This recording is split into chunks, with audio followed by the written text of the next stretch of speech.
I have a little story for you. I remember back in 2021, the British of 2021, this is when I was still competing as a 74. And this prep was the hardest prep I've ever done. It was horrific in every sense of the word. And as the competition would get closer, I remember I would get these thoughts.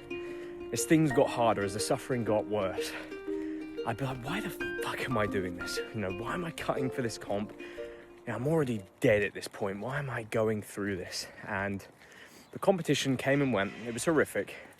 And after that competition, I would then go on to eat more, go up a weight class, pursue just being heavier and essentially suffering less.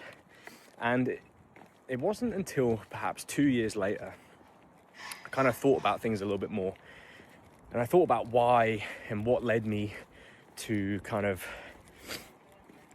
going in a different direction within my powerlifting career, within my powerlifting journey. And truthfully, I think it all comes back to how much tolerance you have for suffering. Because at that point in time, I had far exceeded my ability to suffer. And I had reached maximum capacity. I could not do any more. I had to step away. I had to step out of the fire. And that analogy is really good because, if I were to hold you in the fire, the only thing you'd want to do is get out. And I guess as an athlete, what we're really trying to do is build the capacity to stay in it for longer. And I think for who I am now and where I am, I think, man, if I went back and I had to do it again, I'm capable. I've got the tools, I've got the systems, I've got the beliefs. I could probably hang about in that fire a little bit more.